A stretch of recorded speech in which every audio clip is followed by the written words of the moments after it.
भोलेनाथ की कृपा कब और कैसे हो जाए ये कोई नहीं जानता। उनका लीला खेल निराला और अद्भुत है। एक बार उनकी कृपा एक ऐसी स्त्री पर हुई जो प्रेम की खोज में भटकते भटकते वासना के जाल में फंसकर मानो संभोग की देवी कहलाने लगी। उसकी आत्मा भीतर से मुक्ति के लिए पुकार रही थी। उसे उस बंधन से मुक्त कराने के लिए स्वयं भोलेनाथ की कृपा से शिवा ने जन्म लिया, एक अत्यंत गरीब परिवार में। उसी गांव में काली पहाड़ी के समीप जहां से उसकी दिव्य यात्रा प्रारंभ हुई। पहाड़ी के नीचे बसा था एक छोटा सा गांव। हरी घास, मिट्टी के घर और शाम ढलते ही जलते दिए। दिन में ये गांव जितना सुंदर लगता था, रात में उतना ही डरावना। इसी गांव में रहता था शिव। कदकाठी बड़ी, कंधे चौड़े और आंखों में अजीब सी सच्चाई। कोई भी काम हो, लकड़ी काटनी हो, खेत जोतना हो या किसी की मदद, शिव कभी पीछे नहीं हटता था। गांव के बूढ़े कहते थे, ये लड़का सीधा है, शायद ज्यादा सीधा। उस दिन ठंड कुछ ज्यादा ही थी। शाम के ठीक 5 बजे काली पहाड़ी की तरफ से कोहरा उतर आया। हवा ऐसी चल रही थी जैसे किसी ने सांस छोड़ दी हो। सनसन सनसन। शिव कंबल ओढ़े घर लौट रहा था। तभी, रुक जाओ शिवा, मत जाओ, मैं इंतजार कर रही हूं। आवाज मीठी थी, इतनी मीठी कि दिल कांप जाए। शिव का कदम रुक गया, दिल तेज धड़कने लगा। ये आवाज किसी औरत की थी, पर गांव की किसी भी औरत जैसी नहीं। अचानक उसे बूढ़ों की बात याद आई। काली पहाड़ी की तरफ मत जाना, वहां एक देवी है, संभोग की देवी, जो प्रेम की आवाज देकर बुलाती है, और जो गया वो कभी लौटा नहीं। डर और आकर्षण। शिव ने अपने आप से कहा, यह सिर्फ हवा होगी, कोहरा होगा। पर आवाज फिर आई, इस बार और पास से। शिव, अब उसका नाम लिया गया था। उसकी रीढ़ में ठंड उतर गई। पैर अपने आप पहाड़ी की तरफ मुड़ने लगे, जैसे कोई अदृश्य शक्ति खींच रही हो। कंबल हाथ से गिर गया। कोहरा घना हो गया। तभी उसे लगा, कोहरे के बीच एक आकृति खड़ी है। शिव की आंखों के सामने गांव आ गया। मां का चेहरा, बच्चों की हंसी, दियों की रोशनी। उसने जोर से मंत्र बोला जो उसकी मां सिखाया करती थी, ओम नमः शिवाय। जैसे ही मंत्र गूंजा, आकृति चीख उठी। कोहरा पीछे हट गया और काली पहाड़ी फिर से चुप हो गई। सुबह हुई। शिव घर के बाहर बैठा था। उसका कहीं मन नहीं लग रहा था। तभी गांव के एक बूढ़े बुजुर्ग आए और उसकी इच्छा जानने की कोशिश की। कल रात जो भी घटा था, शिवा ने साफ साफ बूढ़े बुजुर्ग को बताया। तब बूढ़े बुजुर्ग ने उसको मोहिनी की कहानी बताना शुरू किया। सीधी साधी औरत संभोग की देवी कैसे बनी? बहुत समय पहले काली पहाड़ी के पास उसी गांव में एक औरत रहती थी। नाम था मोहिनी। वो ना कोई तांत्रिक थी, ना जादूगरनी, ना ही बुरी। वो बस बहुत प्रेम करने वाली औरत थी। मोहिनी का पति युद्ध में मारा गया। कम उम्र में ही वो अकेली रह गई। गांव ने उसे दोष नहीं दिया, लेकिन नजरअंदाज जरूर कर दिया। उसकी सबसे बड़ी गलती बस यही थी, वो अब भी प्रेम चाहती थी, साथ चाहती थी। पर समाज ने कहा, अब चुप रहो, इच्छा रखना पाप है। मोहिनी हर शाम काली पहाड़ी पर जाती।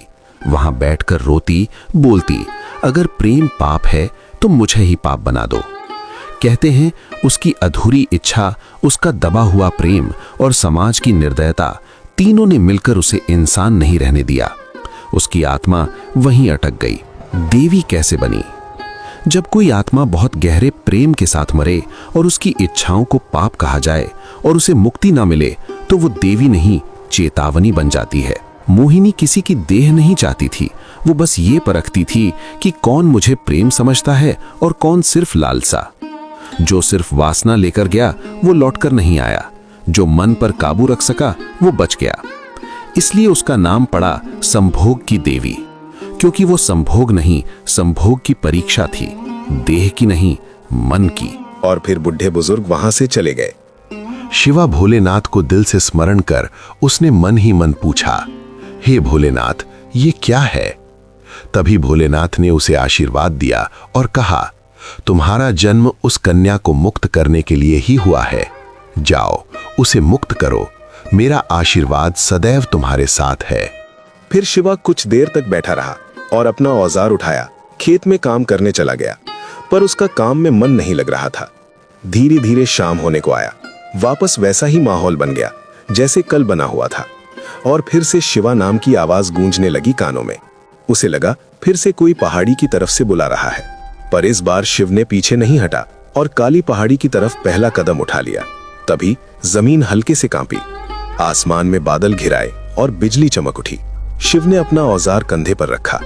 तभी उसकी अंतरात्मा बोली, पर याद रखना शिवा, अगर तुम्हारा मन जरा सा भी डगमगाया तो ये पहाड़ी तुम्हें कभी वापस नहीं आने देगी और तुम खुद इस पहाड़ी का हिस्सा बन जाओगे। शिवा ने अपने औजार को जमीन में टेक दिया, आंखें बंद की, मन ही मन महादेव को याद किया और आगे की तरफ कदम बढ़ा दिया। काली पहाड़ी की तरफ रास्ता बहुत कठिन था, पर शिवा ने जैसे तैसे मंजिल पर पहुंच ही गया। काली पहाड़ी की चोटी पर पहुंचते ही शिव रुक गया। सांसें तेज थीं, माथे पर पसीना और दिल जोर जोर से धड़क रहा था। काली पहाड़ी उस रात पहले से ज्यादा खामोश थी। न हवा थी न कोहरा। ये खामोशी सामान्य नहीं थी, ये इंतजार थी। इस बार आवाज नहीं आई, कोई बुलावा नहीं था, बस एक धीमी सिसकी, जैसे कोई बहुत देर से रो रहा हो। देवी नहीं, एक थकी हुई आत्मा। अचानक हवा ठंडी हो गई, पेड़ों की पत्तियां बिना हवा के हिलने लगी। शिवा, वही आवाज, इस बार बिल्कुल पास से। शिवा ने हिम्मत जुटाकर कहा, कौन है, सामने आओ। धीरे धीरे धुंध के बीच से एक आकृति उभरने लगी। लंबे खुले बाल, आंखों में अजीब सी चमक और चेहरा इतना सुंदर कि नजर हटाना मुश्किल। वही थी मोहिनी। बूढ़े बुजुर्ग की कहानी याद आ गई, जिसे मोहिनी को राक्षसी बना दिया था। वो एक साधारण औरत जैसी दिख रही थी, थकी हुई, टूटी हुई। उसने कांपती आवाज में कहा, मैं देवी नहीं हूं शिव, मैं मोहिनी हूं। डरो मत शिवा, मैं तुम्हें नुकसान नहीं पहुंचाऊंगी। शिवा का कंठ सूख गया। तो फिर मुझे क्यों बुला रही हो? मोहिनी की आंखों में पहली बार दर्द झलका। क्योंकि तुम ही हो जो मुझे इस श्राप से मुक्त कर सकते हो। मोहिनी बोली, मुझ पर श्राप किसी देवता ने नहीं दिया। मुझ पर श्राप दिया डर ने, दबी इच्छाओं ने और उस समाज ने जिसने मुझे जीते जी भी मरवा दिया। उसकी आंखों से आंसू गिरे। जहां जहां आंसू गिरे वहां काली मिट्टी सफेद होने लगी। शिव ने पूछा, तुम्हें मुक्ति कैसे मिलेगी? मोहिनी ने पहली बार सिर उठाया। जिस दिन कोई मेरे पास लालसा लेकर नहीं, करुणा लेकर आएगा, उसी दिन ये श्राप टूटेगा। उसने कांपते हाथ जोड़ दिए। मुझसे डर मत शिव, मुझे माफ कर दे। वो मंत्र जो श्राप नहीं, प्रेम था। शिव ने कोई तंत्र नहीं बोला, कोई बड़ा मंत्र नहीं। उसने बस इतना कहा, जो तुम्हारे साथ हुआ वो अन्याय था। बस यही वाक्य। काली पहाड़ी कांपी, जैसे सदियों से रुकी सांस अचानक छूट गई हो। मोहिनी के शरीर से काली छाया अलग होने लगी।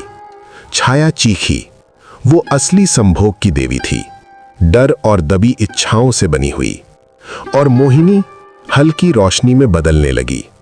जाते जाते उसने कहा, शिव, अगर कभी कोई औरत चुप हो तो समझना वो शांत नहीं, थकी हुई है। और वो प्रकाश आसमान में घुल गया। मोहिनी मुक्त हो गई और सीधे मोक्ष को प्राप्त कर भोलेनाथ के पावन चरणों में समर्पित हो गई। और शिवा को मिला गांव में सबसे ऊंचा और न्यायप्रिय का स्थान।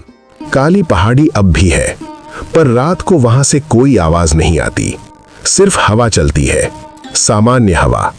और गांव में एक नई बात कही जाती है कि हर राक्षस को मारना जरूरी नहीं होता, कुछ को समझना जरूरी होता है। जिंदगी में भी कई बार कुछ चीजें हमें अपनी तरफ खींचती हैं, सुंदर, आसान, लुभावनी, लेकिन हर आकर्षण सही नहीं होता। फैसला दिल से नहीं, विवेक से लेना चाहिए। डर से भागने से समस्या खत्म नहीं होती। शिव पहले पीछे हटता है, मगर जब वो सच जानता है और सामना करता है, तभी कहानी आगे बढ़ती है। डर का सामना करने से ही सच्चाई सामने आती है। सच्ची शक्ति शरीर में नहीं, मन में होती है। रास्ता कठिन था, माहौल डरावना था, फिर भी शिव चलता रहा। जो व्यक्ति अपने मन को नियंत्रित कर लेता है, वही असली वीर होता है। हर सुंदर चीज शुभ नहीं होती, मोहिनी सुंदर है, पर उसके पीछे श्राप और विनाश छुपा है। दिखावे से नहीं, कर्म और परिणाम से चीजों को पहचानो। आस्था इंसान को डगमगाने नहीं देती। जब शिव महादेव को याद करता है, तभी वो खुद को संभाल पाता है। आस्था और आत्मविश्वास मुश्किल समय में सबसे बड़ा सहारा होते हैं। हर व्यक्ति के जीवन में एक काली पहाड़ी होती है, वो जगह जहां जाना डराता है पर जाना जरूरी होता है। जो अपनी काली पहाड़ी चढ़ लेता है, वही आगे बढ़ता है। दोस्तों, यदि आपको ये कहानी अच्छी लगी हो तो कृपया एक लाइक अवश्य करें और हमारे YouTube चैनल भोलेनाथ कहानी पथ को सब्सक्राइब करें।